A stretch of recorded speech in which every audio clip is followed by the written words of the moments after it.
Come join Melissa and her guests on the Chats from the Blog Cabin podcast. From North Carolina, this podcast will have you feeling like you've known these folks for years. Listen in as they chat about life, culture, current events, and more, all with a special Southern flair. Curl up with your favorite beverage and get ready to be entertained. Tune in now for a unique experience that's fun and insightful. Hey y'all, welcome back to Chats from the Blog Cabin, the show where I virtually invite people into the blog cabin to chat about life. And today we are chatting about two of the things that are nearest and dearest to my heart. One is animals, pets, or not really pets, but service animals. And another one is veterans. People that don't not listen before. My dad is a veteran of the U.S. Marine Corps, or was a veteran of the U.S. Marine Corps. Unfortunately, he passed away due to the double whammy of exposure to Agent Orange in Vietnam and Camp Lejeune toxic water. So he probably would have, in his life, enjoyed or needed a service dog if he had continued on living. So Shannon, thank you for coming on the show. Before we talk about Northwest Battle Buddies, tell us a little bit about yourself. Yeah, well, thank you for asking, and thanks for having me on your show. I'm really excited to be here. So about myself, I am a single mom, and my twin boys served in the military as well. They served in the Army and Marines. And one of the reasons that I do what I do is because my father served as well during the Korean War, and he served in the Air Force. And so he raised me to believe in God, family, and country. And through my whole life, I wanted to do something with animals. I thought I was going to be a veterinarian, loved horses, if there was ever a dog on the road, I just knew it was lost and needed me to save it. And that love for animals turned me towards dog training. And I've been a professional trainer for 30 years. And that's really what set me on the trajectory to being able to serve veterans with the gift and the talent and the skills and my team that we have developed. And it's been an exciting ride. For lack of a better way to put it, that's probably a very bad way to put it, because it's really a lot of work, but it's some of the most fulfilling work I've ever done in my entire life. I can imagine, because there's just a whole nother level of person when it's a veteran, and you see that they're suffering for things that happened protecting our lives. It gives it a whole nother level. Absolutely. So my dad always taught me that freedom wasn't free, even though I had no idea what it meant. I still don't, even though I've had the opportunity to work with 257 veterans that we've served at Northwest Battle Buddies. But he also taught me that when you're in the presence of a veteran, you're in the presence of a hero, even though he never considered himself one. Yeah. And so it's because of all of that foundation that when I met my first veteran that needed a service dog, it really changed my world. So where did the idea of Northwest Battle Buddies come about? Yeah, so I have a for-profit business, Man's Best Friend, and I had started that business so I could be a stay-at-home mom taking care of my boys. So I did. I was a stay-at-home mom. They helped me in the business. They went to school, came back, helped me in the business, and I was able to provide for them in a really incredible way, doing what I love. And it was when a veteran came into the business, my for-profit business that I created. He wanted his personal dog to be trained to be a service dog. And because he was a veteran, he got my attention. Whereas a lot of times when you are a business owner, you will have other people do things that they can do. So it leaves you for only what you can do. Mm-hmm. I was actually in the middle of something when I found out a veteran had walked in. So I stopped what I was doing so I could go hear him personally. And he wanted his dog to be trained to be a service dog. And so I met the dog. She was a really sweet yellow lab, young enough. She had temperament enough. And he talked about wanting her to be a service dog for PTSD. And even though I didn't know a lot about PTSD, I researched what the tasking was, and I had trained service dogs before. So I knew a lot of what was going to be entailed. But I assessed her. We came to an agreement, and he left her with me that day. And she was with me many months. But it was when it was time for him to come train with her that it changed things for me. So not only did I learn about the suicide rate among our American heroes, and then I also, when my dad taught me freedom wasn't free, the more I got to hear Kevin's stories, I was realizing that he was still paying a price for my freedom every day, even though he wasn't putting on the uniform. And he had talked to me about the men that were a part of his unit. After coming home, 6 of them had committed suicide on American soil. I just couldn't believe it. And Kevin himself had self-medicated with illegal drugs for years. And at this point, he'd been clean for a while. And I just couldn't believe the battle he was still in. And then the thing that was most profound to me is as I was learning all of this and we were going into public, going everywhere he didn't want to go, doing everything he didn't want to do, but he did it for the training of that service dog. And I saw him find courage inside himself to go places he was afraid to go alone. And I saw him do for her what he was unwilling to do for himself. And I had done a lot of things in the dog world. I've competed internationally. I've had the honor of working with many police departments, helping them prepare their dogs. And I've trained thousands of dogs for pet dogs for people, and saved a lot of dogs' lives who maybe had bite histories, but nothing had compared to what it felt like when I was watching Kevin walk away after our last training session. He had finished his testing, and I was watching him walk away with Sammy through the parking lot, and his head was up and his shoulders were back. And I'm watching him walk away, and I felt like I significantly made the difference in the quality of somebody's life.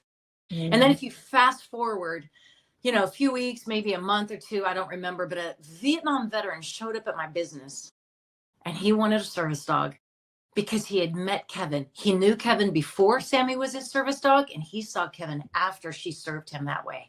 And he wanted a dog, and I didn't have a dog to give him. And then I started thinking, if I can just adopt dogs out of shelters, I can train them, and I can gift them, and I can say thank you for my freedom. And that's exactly what I did. I went right out to a shelter. They checked out my for-profit business, and I walked away with 5 dogs for free, and I started training them.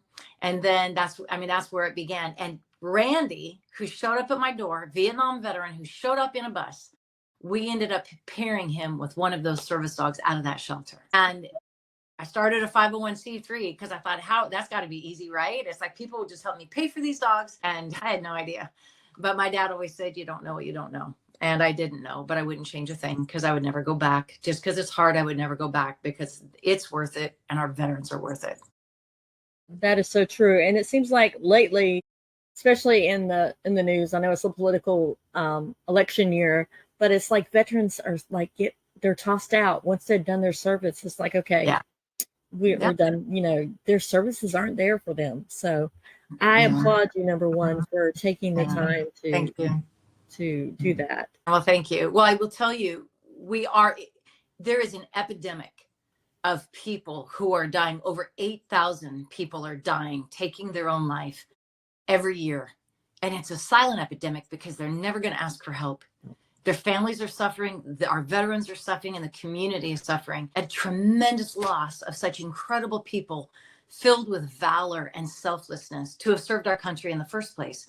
And we have to be their voice. And I really applaud your platform, and I really appreciate the opportunity to be on your show, to be able to share what Northwest Battle Blades does and what our veterans need. For sure. You talked about a 501c and how your dad said, what you don't know what you don't know. How hard was that to create that 501c? It was extremely difficult. I didn't know what I didn't know what I was doing. So I actually, because to be very transparent, everything is online for nonprofits, as it should be. So I went and I looked at some of the bylaws of successful service dog organizations. And I took that and I took a lot of their information, and when it aligned with ours, and then I got a lawyer to help me. And so I just really found my way. Probably if I look like a duck in army boots in the dark, that's how I found my way. But we did it. And we got our nonprofit status within just a few months after submitting it. And I'd actually competed in 2003. I competed in Diest, Belgium against 13 countries. And I won in my category, which was amazing. And when I opened up the mail and saw that we had gotten compliance on our 501c3, I kind of felt like I'd won the European Championships. I was so excited because it was just beyond my imagination how hard it would be and how detailed and how much work it would be. And then what else was beyond my imagination is that I was going to have to become an expert in fundraising, because these dogs cost. So our dogs are trained for 5 months professionally before they're ever gifted to our veterans. And then our veterans go through 5 weeks of trainings. The veterans have to be educated, and the dogs have to be proficient and trained, and they have to be excellent because our veterans deserve excellence. So these dogs cost us about $25,000, but they're gifted to our veterans. Well, we ask the American people to help us pay for that. So we're becoming experts in the donor relations as well. It's not just dog training anymore for me. It's a whole nother world that we are finding our way and doing quite well, I would say, but we still need help. Yeah, for sure. Now, you mentioned earlier that the first service dogs that you did, They came from shelters. Are all your service dogs coming from shelters, or are you breeding, or how are you doing? How are you getting the dogs? So that is a great question. Thank you for asking it. So in the beginning, it was 100% shelter dogs because we needed dogs now and we needed dogs of age that could start training. But also, what a better way, save a life to save a life, right? Mm-hmm. But Northwest Battle Base is one of the largest service dog providers in the United States. So this year we did over 40. And that may not seem like a lot, but when you look at what other service dog organizations, the heavy lift and what it takes to do that, it's actually pretty profound.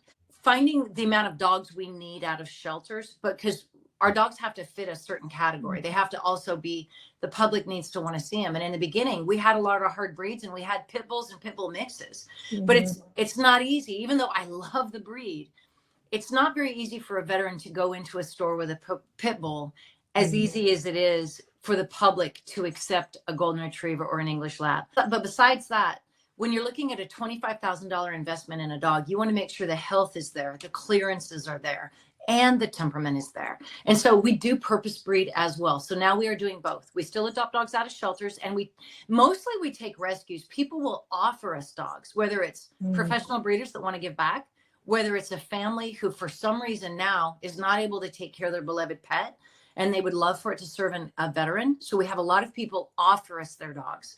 So we don't, even though we're still rescuing, we don't necessarily have to walk down the aisles of a shelter to do so. And I'm not going to say I'm sad about that because that breaks my heart. We can intercede before the dogs go to the shelter.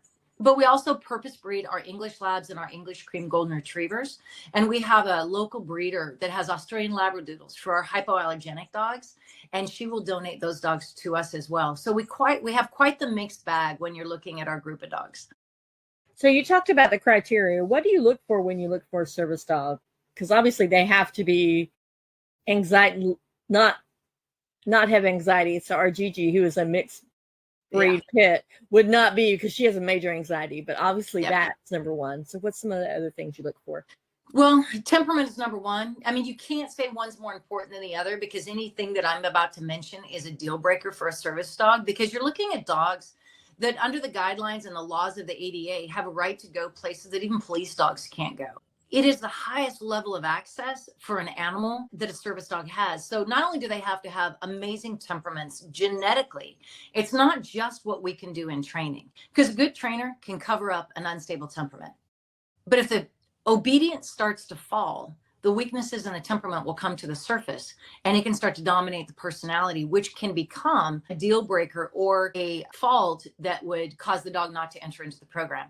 So temperament is number one, genetics, number one. Also health. The dog has to be able to navigate life, and we have to have excellent genetics and clearances, because we want this dog, if it's a $25,000 investment, we want them to serve their veteran for 8 to 10 years. So our dogs at Northwest Battle Buddies, they go to their veteran prior to the age of 2 is when we pair them, because we want them to have a long service life, because we're also responsible to our donors. Our donors, they have to know that their donor dollars are being maximized in the greatest way possible, but also the dogs need to fit. We don't do a lot of mobility dogs for like balance. Some of our dogs will assist our veterans with balance, but it's not our primary task that our dogs do. So therefore, we're not using Mastiffs and St. Bernards or Great Danes or anything like that, because the larger the breed, the lower usually the shorter the lifespan. But to be quite honest, they just don't fit. They do it's not as easy to get those dogs to fit when you're trying to be in a restaurant or you're riding public transportation or you want to fly on a plane. Have fun putting a St. Bernard at your seat, even in first class. So we use dogs that are around usually 50 to 80 pounds is typically where our range is, because they fit most places and they are multifunctional for our veterans. I love that. So you just mentioned that the service dogs normally stay with someone between 8 to 10 years. Is that because they're either aging out or the veterans are like passed away, unfortunately, or is that the dog's getting older and you actually have to provide another service dog for the veteran? I mean, so many questions. All of the above. We've had all of that happen. We've had dogs that, our greatest win would be a veteran who has a service dog, and they start to learn how to go out in public because of their service dog. Now they're not isolated. Now they're learning to manage their symptoms of PTSD using the tool of the service dog to help mitigate those symptoms to make them less. So the veteran gains skills. So some of our service dogs have been a bridge for our veterans to go out in public, have access to a broader, fuller life.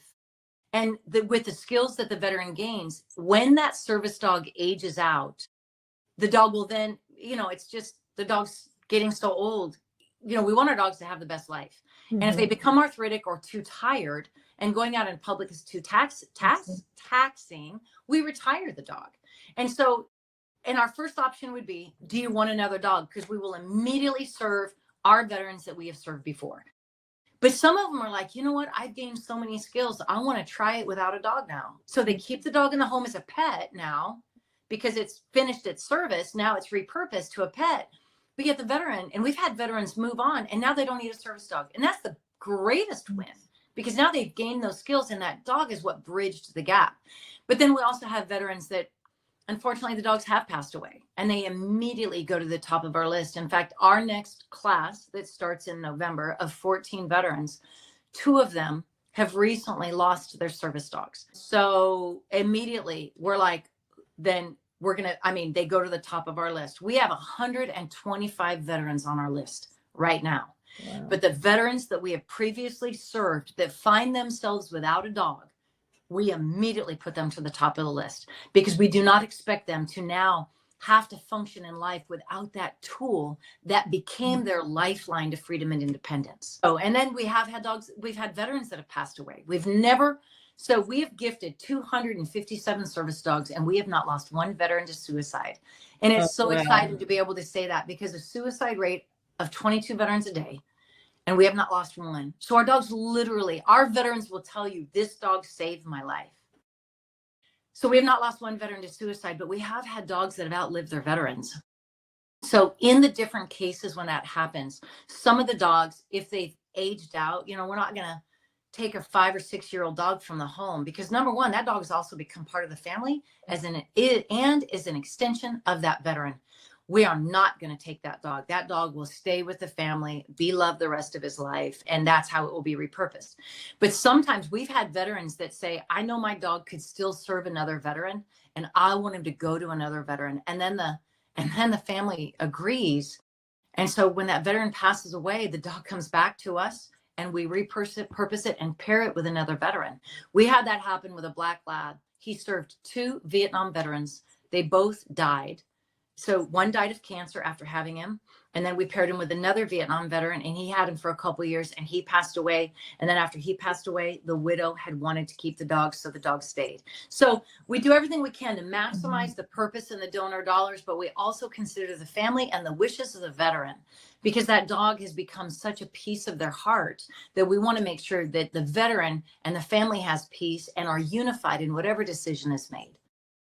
Yeah, I think the most famous service dog is the former President George Bush, Sully. I think people got to really like the aspect, and I honestly thought the family would keep him, but I'm glad that the family said he's going to serve a greater purpose at Walter Reed Hospital, the hospital in DC, which I think is great.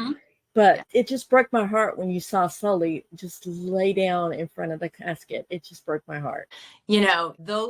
Those are the things that dogs do. They really do. They steal our hearts. And it's like they bring us. I just saw a post on Facebook, I think it was, but they were talking about how our greatest joy often can come from our relationship with our dog. And one of the worst days of our life is inevitable. And it's the day we lose that dog. Yep. And I thought that was extremely well said, but it's a testimony and it's a testament to how powerful the dogs are in our life. That if you're a pet owner and you've had multiple dogs, you know ultimately how it's going to end, but you're willing to face it because of the joy that it's going to bring and the value that dog's going to add to our life. And personally, I can't live without a dog.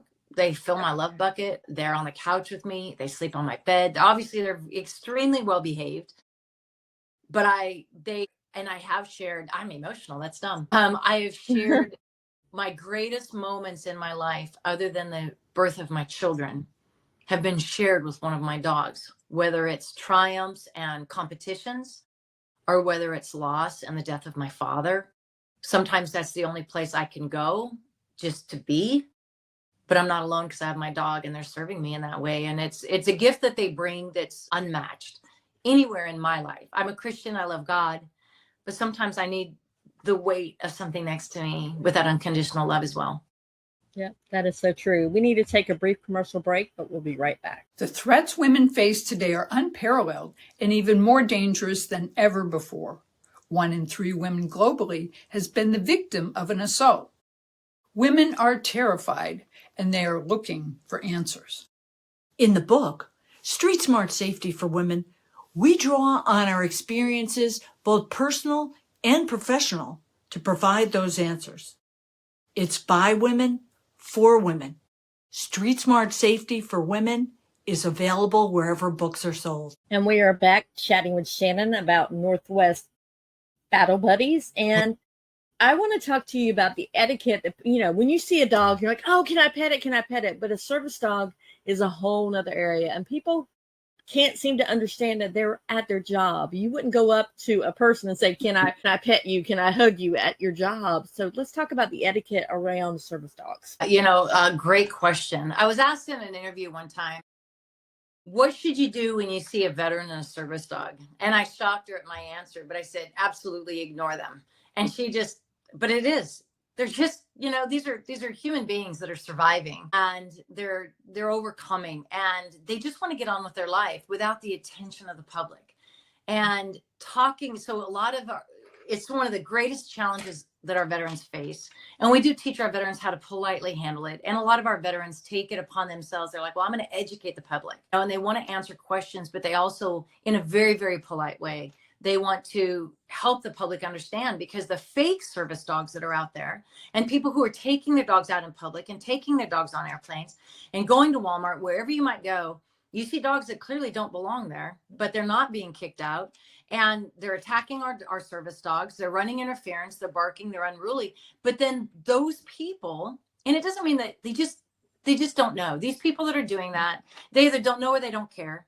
It doesn't change the fact that they're hurting the industry, because when they let the public pet their dogs, when they engage about all of that, then it's teaching the public wrong etiquette, which is actually hurting true people with disabilities that need service dogs. And a lot of people will say, I know I can't pet you, but I just want to talk to you. And they get down in the dog's face and it ends up stopping the veteran from what he was doing that day, trying to get on with his life. And so ignoring the dog, and this is the reason it's so important to ignore the dog. Yes, the dog is working, but this is one of the main points. These dogs have to be social in order to be a real service dog, these dogs love people. And if the public, and if the veterans, or if people with service dogs are veterans, we tell them, if you allow people to pet your service dog will seek out affection from people. So instead of following you and ignoring people, he's going to be sniffing and pulling towards people for affection.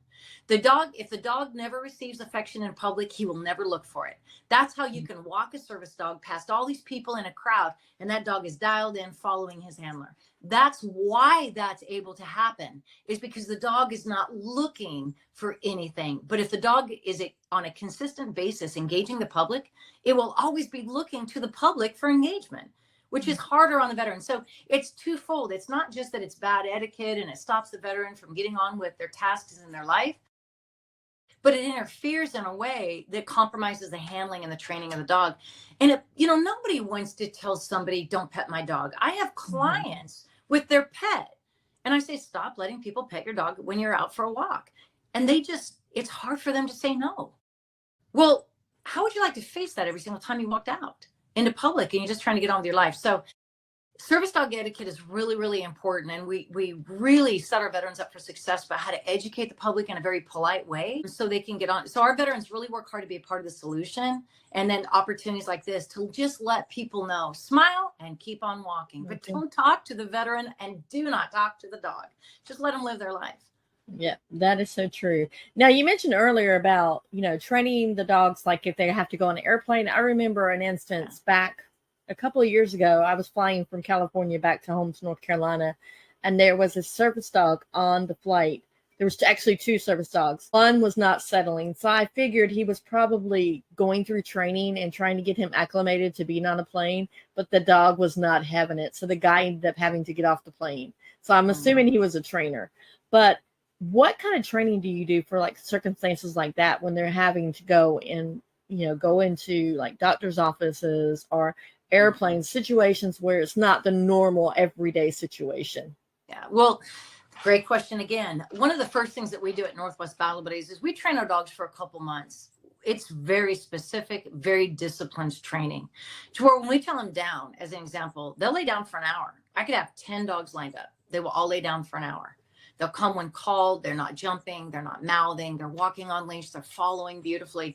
And once you have that kind of obedience and the dogs have learned to follow, and then we get them used to the outside world. We get them used to, the grocery stores, public transportation. We go on the mats. We go on buses. Go to the mall. We go to grocery stores. We do elevators. We do escalators. We do restaurants. We do food drops, to where we'll drop a piece of food 3 inches from their face and the dogs have to ignore it. In fact, the dogs will actually turn their face away to avoid, because a dog could pick something up in public that could be a narcotic that could kill it. So we have to have that kind of discipline all the way around. And I would honestly venture to say, if that dog that you were talking about struggles so much on the plane, then I would wonder if the dog had temperament enough to be a service dog himself.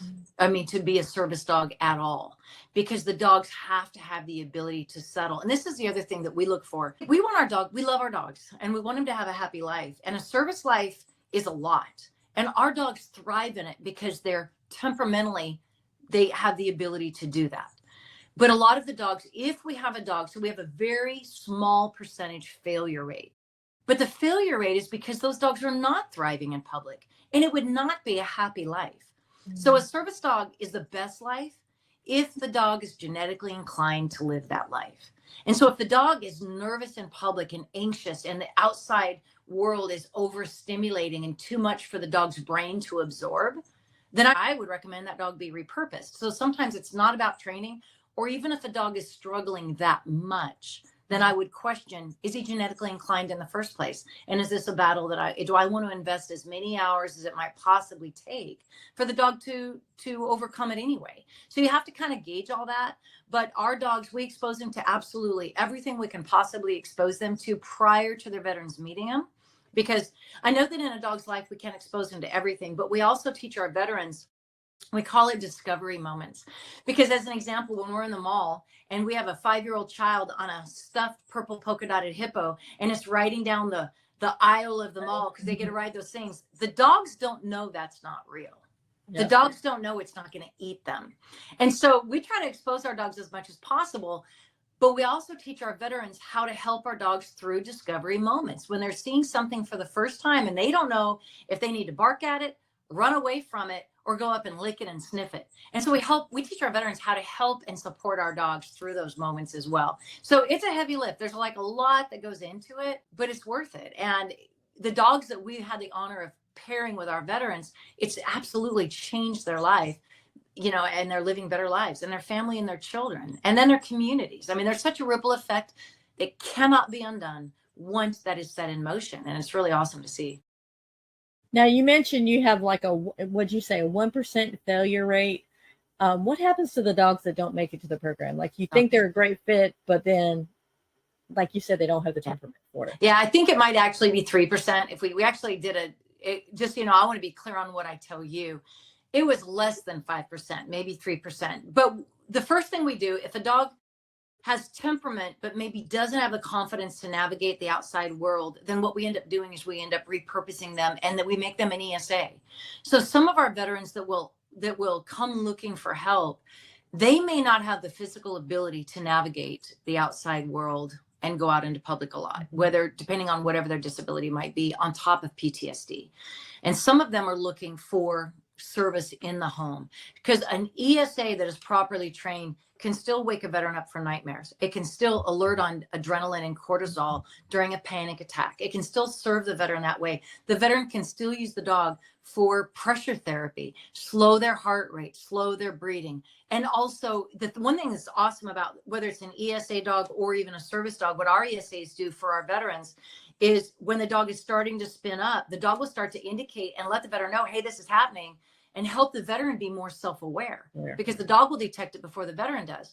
So if we can continue to serve a veteran that may not need a service dog out in public, but we have a dog that can't do public but can do everything else and be a great way, a great tool to serve the veteran in the home, then we will do it. Then we will make them an ESA and still serve an American hero that was looking for help.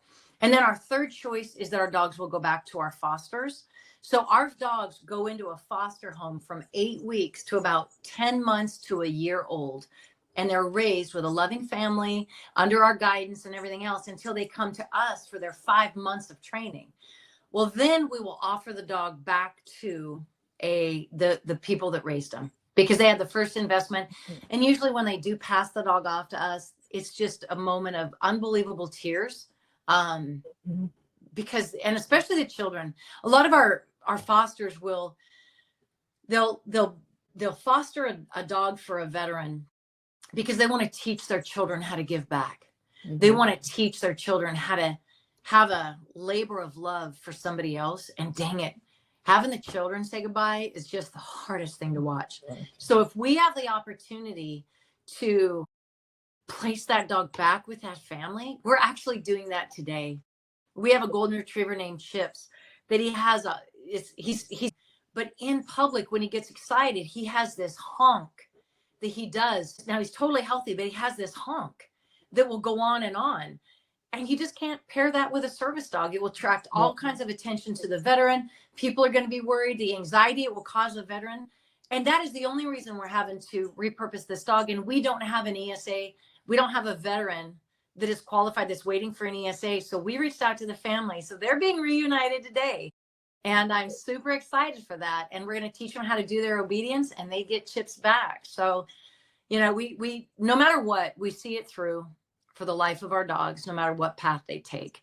But but no matter what, we want to make sure they have a great life. And if they can serve somebody along the way, then it's even better. I love that. I love the fact that you were like, well, if it can't be a service dog, then it can be the third option. I love how you have multiple options. Yes. Because there's so many people that even that their dogs aren't service dogs. Oh, we'll remove them somewhere. Oh, we can't take our dogs because there's no room for them. So they put them in the pound, and they end up in the pound, and it just breaks my heart. Yeah, it does. It breaks my heart too. I have a lot to say about all of that, being in the industry, but that's more time than you have on this show, and that's not the topic. But, this is the thing. Whether it's children who are innocent or animals, dogs are innocent. No dog is at fault for any behavior, anything it might have done, or anything it has, but it absolutely pays the price. Well, who's responsible? The humans. The humans are responsible, and we let them down every day.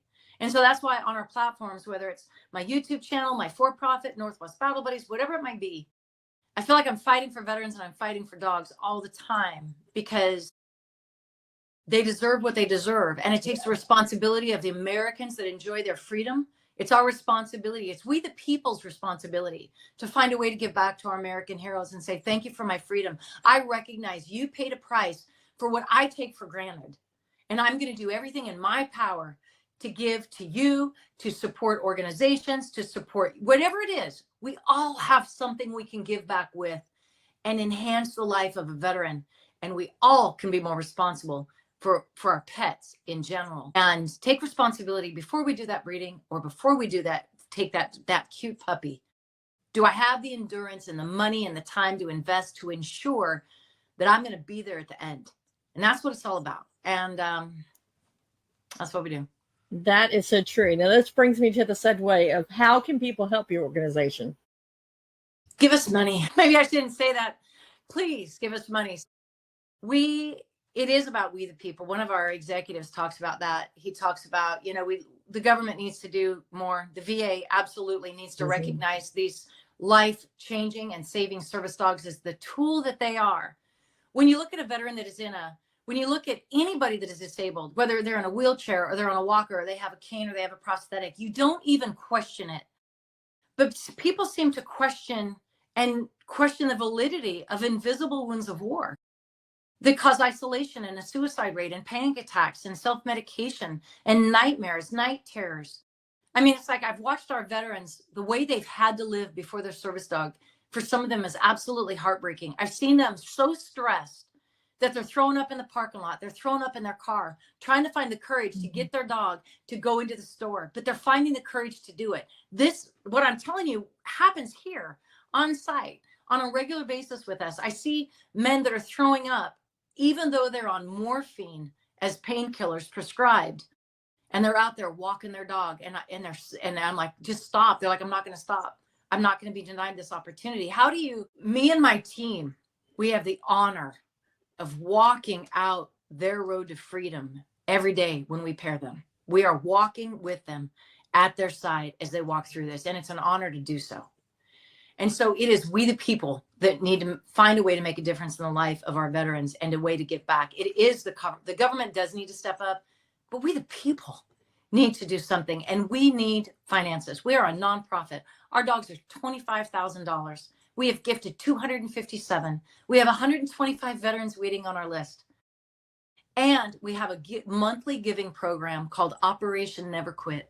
It is a monthly giving program that they can be tied into our veterans. When people join Operation Never Quit, you can go on our website at northwestbattlebuddies.org, and you can go on there and sign up for whatever you want to give monthly, and you will be kept in the loop about successes and our Heroes Corner, and hear from our veterans themselves the difference these dogs are making. Northwest Battle Buddies needs the help of the American people. If you love dogs and you love the men and women who've provided the freedom that we wake up to every day in America, Northwest Battle Buddies needs your help. We have a 100% success rate. What is that success rate? We haven't lost one veteran to suicide.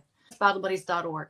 Organizations, if you have a business, we have many businesses that will, with all of their teams, and they will run fundraisers, and we'll come with veterans, we'll speak, they'll raise money for us, and we make it a huge event, creating awareness about the power and the life-changing tool that these service dogs are. So there's lots of ways to give. You can find all of it on northwestbattlebuddies.org.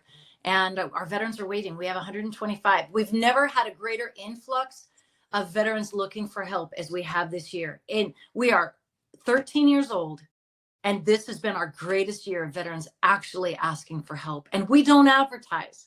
We speak on shows like this, and our veterans are out there succeeding. And I tell our veterans, you are our mission in action. You are going to bring hope to a family or a veteran that has lost hope. And that's where the veterans are coming from, and they need our help more than ever. Now, is there a screening process that the veterans go through? Because you talk about what you look for in the dog. Obviously, you just don't want to give a dog that you train to just any veteran, That's right.